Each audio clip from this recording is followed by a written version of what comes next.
boiling, heat transfer, and regimes. All right, so this is some seriously foundational stuff for any chemical engineer.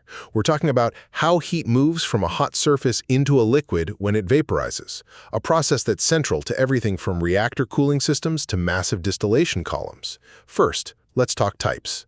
Boiling kicks off when a surface temperature gets hotter than the liquid's saturation point. When you just have a heated surface submerged in liquid, we call that pool boiling. Now, if the bulk of the liquid is still cool, it's subcooled boiling. But if all the liquid is already at its boiling point, that's saturated boiling. Second, we have the most efficient zone, nucleate boiling. This is where you want to be. You get these bubbles forming like crazy at the surface, detaching and causing this intense agitation. And it's that constant mixing that's responsible for the super high heat transfer rates. Finally, you have to know the danger zone, film boiling. This happens when the surface gets way too hot. The bubbles merge and form a complete vapor film that blankets the surface. And here's the problem. Vapor's a great insulator, so it traps the heat. This can cause the surface temperature to spike and lead to burnout, which is exactly what it sounds like. The element can actually melt. Let's dive into more detail. Okay, so let's talk about boiling water. I know. Sounds super basic, right? We've all seen a pot on the stove. You add heat, the water gets hot, you get bubbles, you get steam. Easy. But what if I told you there's a secret hidden in that simple process? A dangerous paradox where turning up the heat can actually cause a total catastrophic meltdown. I mean, just look at this. You can almost feel the energy coming off the screen. It's chaotic, it's powerful, and it's an amazing way to transfer heat. This is the kind of thing that drives power plants, that's at the heart of massive chemical reactors. But if you don't understand what's really going on, that same energy can turn on you, fast. And that's really the big question we're tackling. For a chemical engineer, this isn't just a cool thought experiment. It's a huge safety issue. How is it possible that adding more energy, trying to make something hotter, could cause heat transfer to completely fail, and the whole thing to literally melt? Well, the answer is on a kind of hidden map.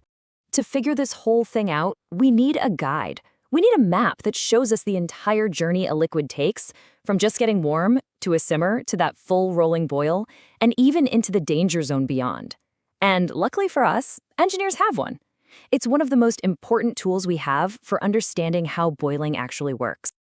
And this is it. It's called the boiling curve. Now, don't let it intimidate you. It's actually pretty simple. It's just a graph that organizes all that bubbling chaos. Along the bottom, you have what's called temperature excess. That's just how much hotter your heating surface is than the liquid's boiling point. And on the side, you've got heat flux, which is a fancy way of saying how fast you're shoving heat into the liquid. This curve tells a whole story, chapter by chapter.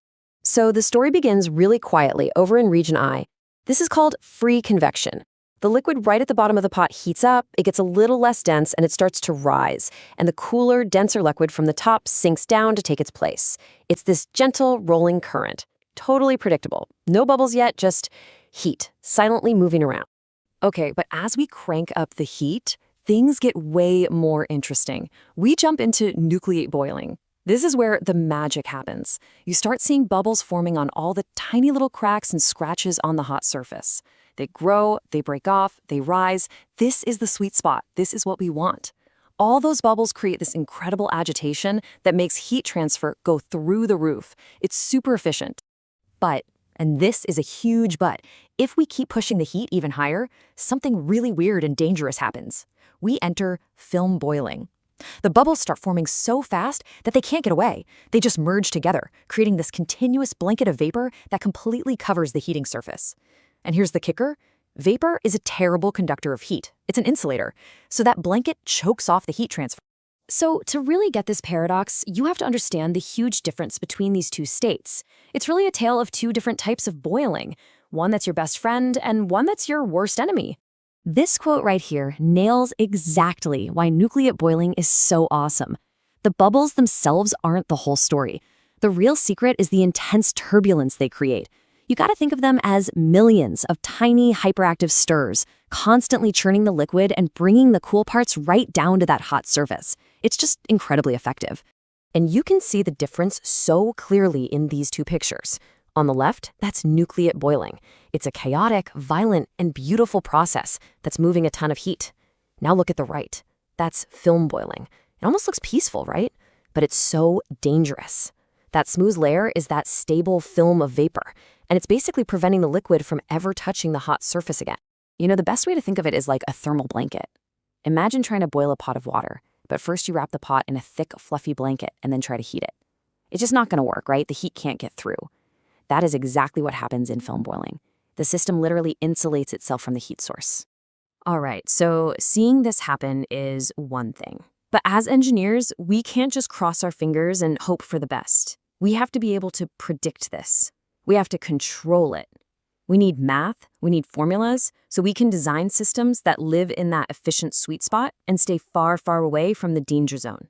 And our number one tool for doing that, for designing for that perfect nucleated boiling region, is the Rosenau correlation.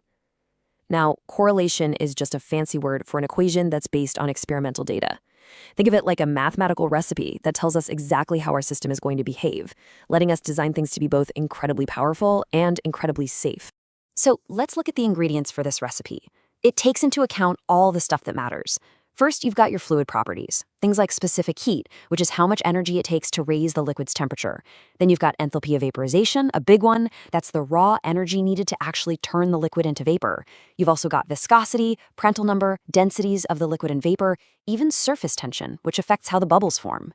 Then it looks at the system itself, the temperature difference, which is our driving force, and this constant, CSF, which is unique to the specific fluid and surface combination, like water on polished copper versus, say, oil on rough steel. So you take all those variables, all those ingredients, and you plug them into the Rosenau correlation. And what it spits out is the answer to the most important question. What is my heat flux? How much heat can I move?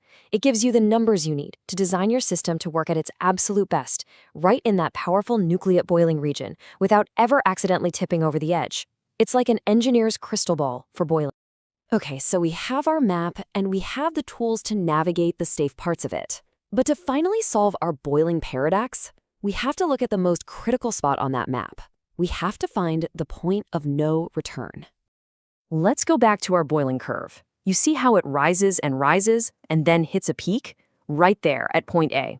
That point is the absolute summit. It's the maximum possible heat flux you can get. The system is working harder here, moving more energy than at any other point. It's peak performance.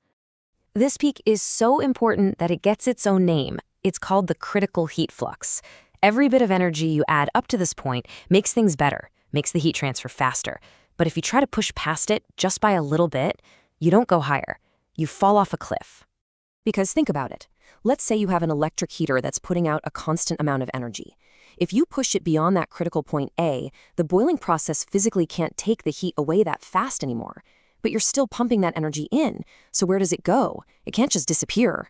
It gets dumped into the heating element itself.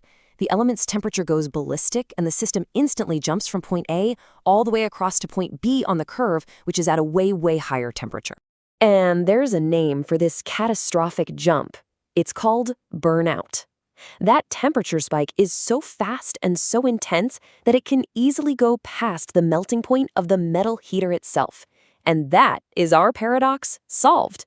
By trying to add more heat past the critical point, you cause the system to insulate itself, which forces the heater's own temperature to spike, leading to a physical meltdown. And this is not just some theory on a graph. Look at this picture. It's incredible. This is a single heated rod where you can see the entire boiling curve come to life all at once. Down at the cooler end, you have that gentle convection. As you move along, it erupts into that chaotic, powerful nucleate boiling. And then at the very hottest end, you can see that smooth, glowing, and deadly vapor blanket of film boiling.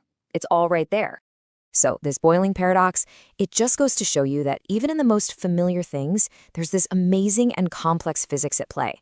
From designing a nuclear power plant to literally just making spaghetti, understanding this map is everything. The biggest takeaway? Sometimes adding more energy isn't the solution, it's the problem. So now that you know how to read the map, where else in the world do you think you can spot these forces at work? Thanks so much for diving into this with me.